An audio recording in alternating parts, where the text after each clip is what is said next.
Well, the topic today that we're going to be going over is life and balance, relaxation, and stress relief. So what we're going to cover today on the objectives is what is work and life balance, which basically is, I think, pretty understandable for most people. They've experienced that.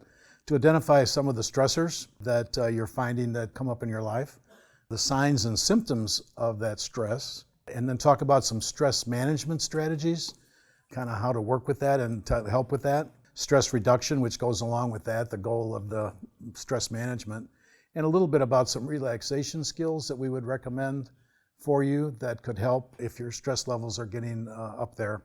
This next slide, you'll see we got like a visual here of a person on a tightrope, and I'm sure none of us could actually do this. If we tried to get up on a tightrope, we would fall off for sure. So that kind of balance we would not have, especially even if we had that talent and we could walk a tightrope. If we had a pole like they typically use when they do walk the tightrope, if that pole had one very heavy weight on one side and one light weight on the other side, we'd probably be impossible to keep our balance, even if we were skilled at walking a tightrope. But that does happen to a lot of us in life, is that we get some real heavy stresses in one area of our life, and that can just pull us off plane. And being in a position where you're trying to keep balance, it can feel very uncomfortable, it can feel very stressful, and it can just feel like you're out of control.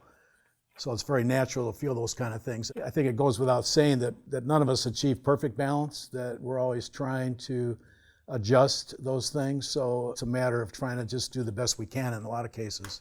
Our next slide here would show a little bit about, the definition again, and go further into that about work and life balance. And we say it's necessary for everyone. That's, I think, pretty understandable that if we get out of balance, it's not a good thing. And it's an ongoing process. It's a matter of adjusting constantly because different things happen all the time that throw us out of balance or can come up, and we need to be able to adjust. So that's like resilience, that we can bounce back. And when we say that that's responding to multiple demands, we obviously know that we all have a lot of things in our life, whether it's work and family and leisure activities or other things like that, or just stressors that come in because of demands. There's just a lot of different things that is what makes it a challenge to keep in balance.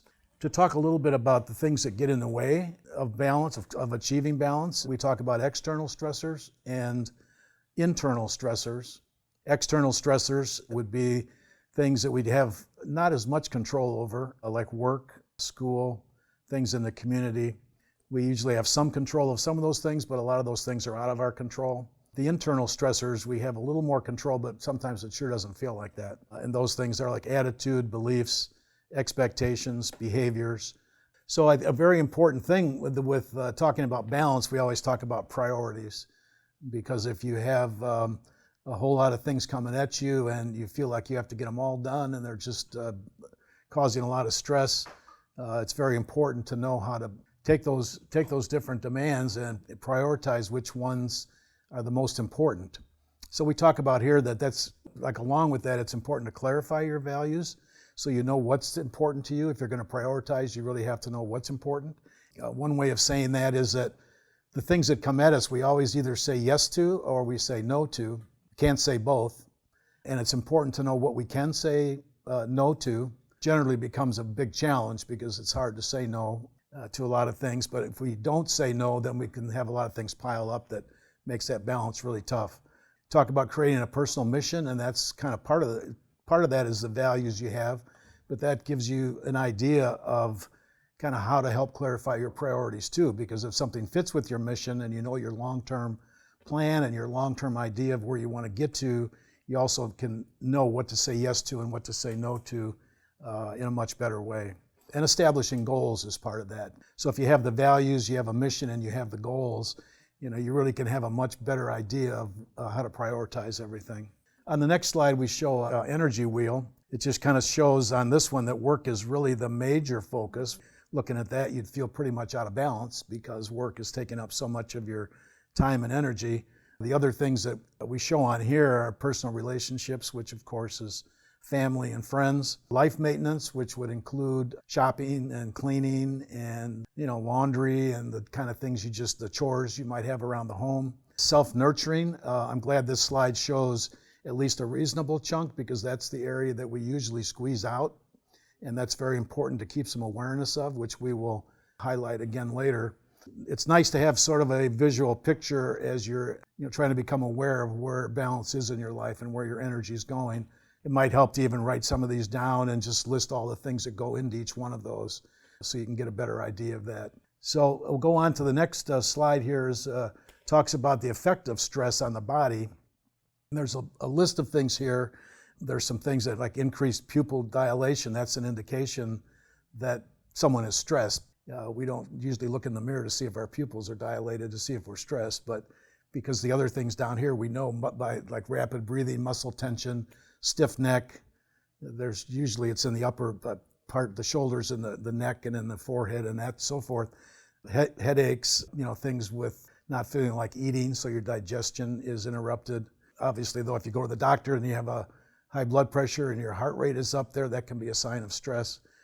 The main point of this really is that there's a lot of physical effects of stress that sometimes are subtle and sometimes we get used to stress levels that are not really good for us, but we just kind of hang in there and put up with them. It really affects the immune system. It actually can attack some of the brain cells. There's some chemicals that get released with stress that can actually be toxic to the brain. Going now into the next slide, talking about symptoms of stress. And of course, there's physical, there's emotional, there's mental, and there's behavioral. Physical, I think, is easy to kind of tell if we have a headache, if we just feel fatigued a lot, if we have muscle aches and strains. But a lot of times we might attribute those to something else. We might attribute just that we have a headache because we didn't get enough sleep last night or something, but consider that those just might be a warning, kind of a warning signal, a flag going up that stress might be getting to where you don't want it to be. Emotional symptoms, there's of course just feeling, some real negative feelings, feeling sad, feeling overwhelmed, feeling like you're out of control.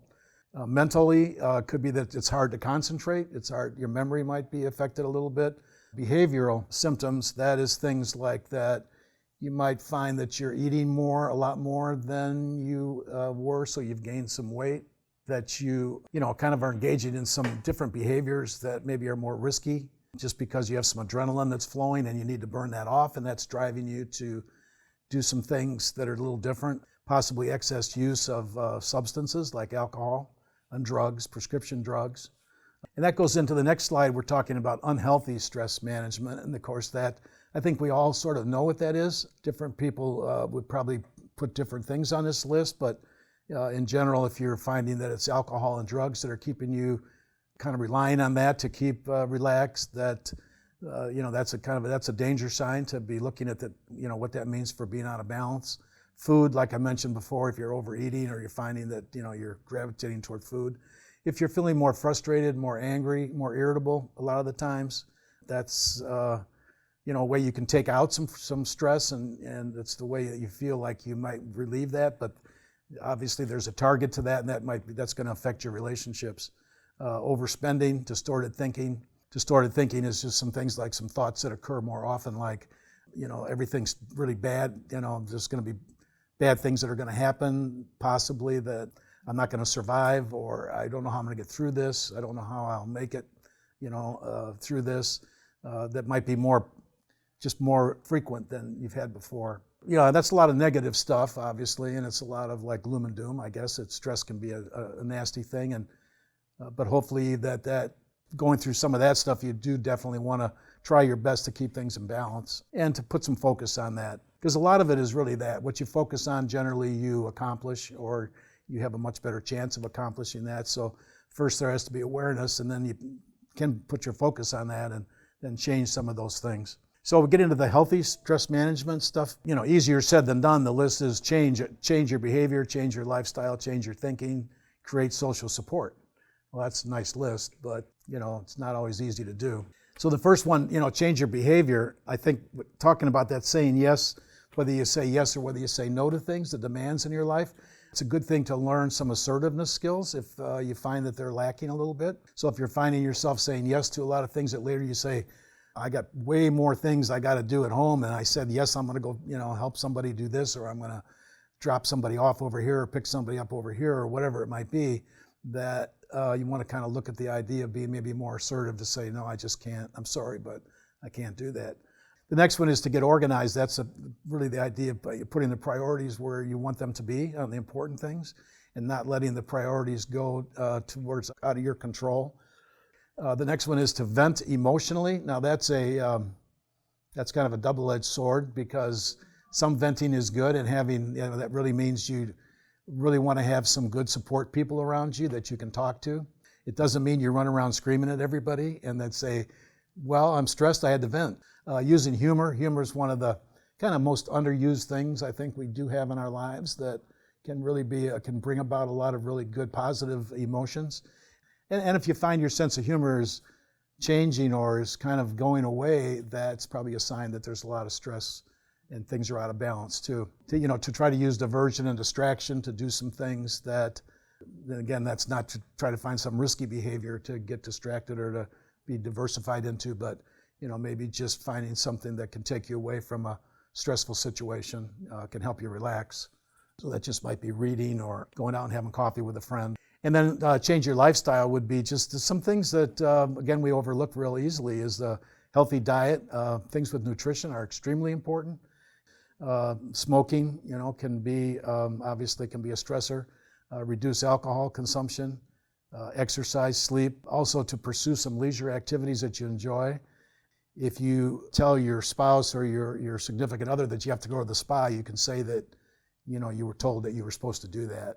Also to engage in some active relaxation is a real good thing, and some stress reduction techniques that we'll get into a little bit here. Changing your thinking was another one of the things on the list here, and that's kind of one of the things. There's cognitive reframing on the list, and examine your beliefs.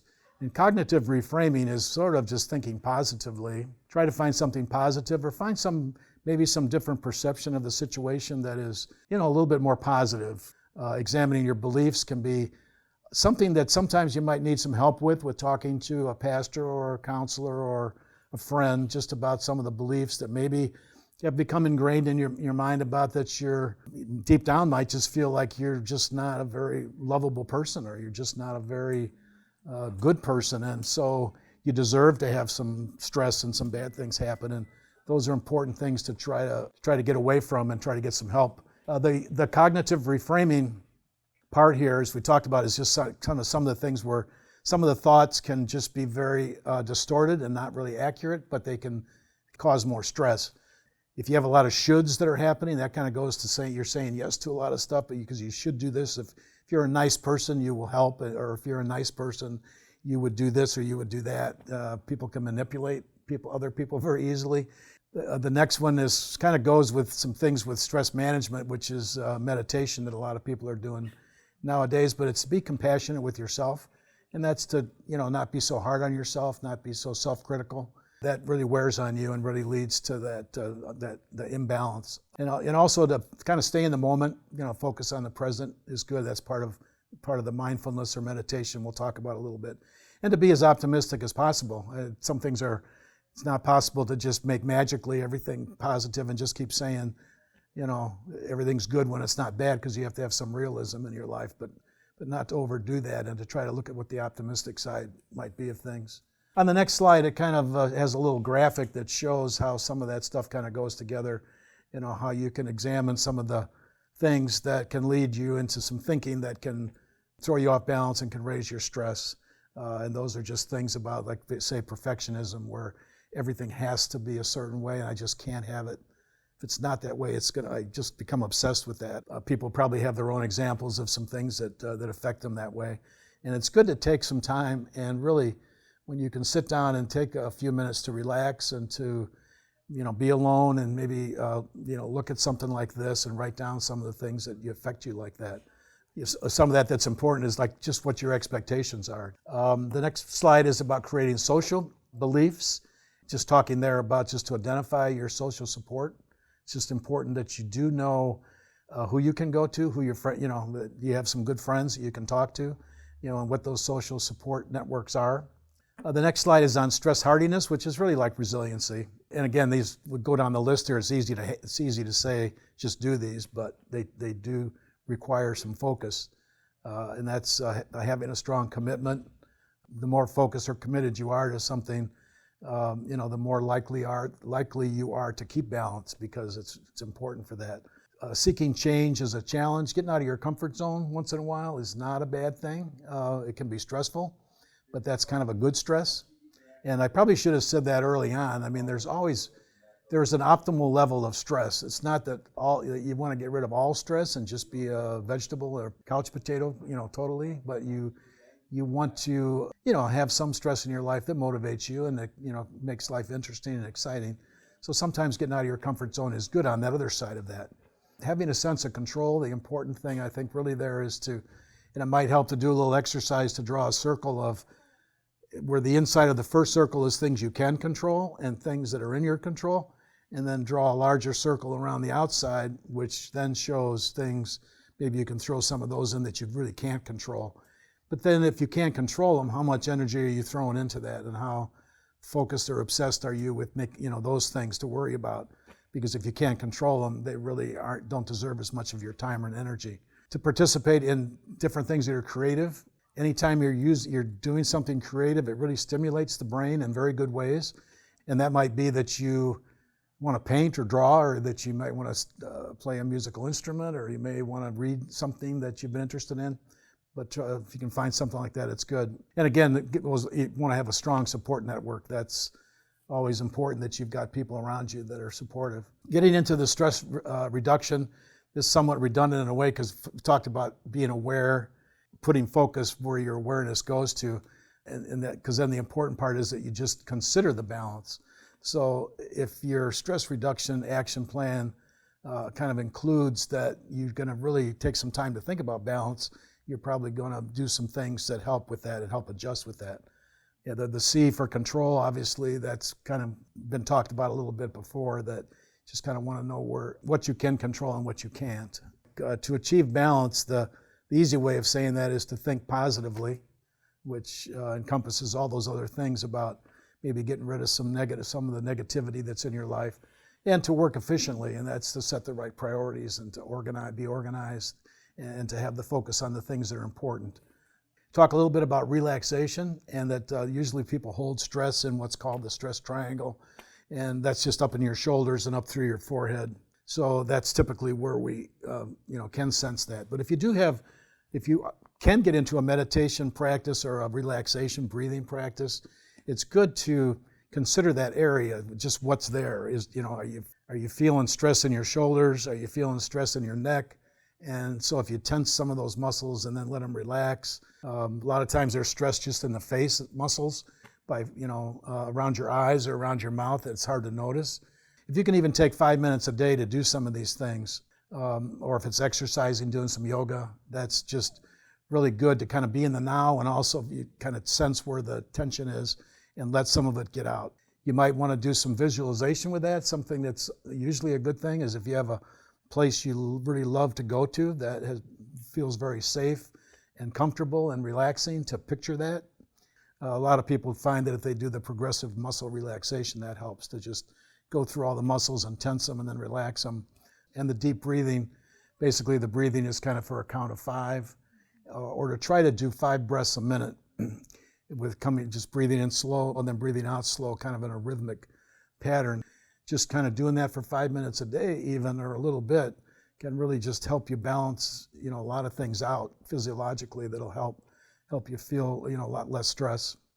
Anything you do that does help you relax, or that's fun or exciting, or that you enjoy, does release some hormones, some endorphins that actually will enhance, goes to your brain, and it does enhance positive feelings and helps you feel less stress and help you feel more relaxed. So balance is not easy to achieve because we've got a lot of things coming at us from a lot of directions. So I'm sure that nobody would say they don't want to have fun and they want to just throw that out of their life, but it takes some purposeful thinking sometimes, or planning, or a goal to say that you're going to have some fun things there.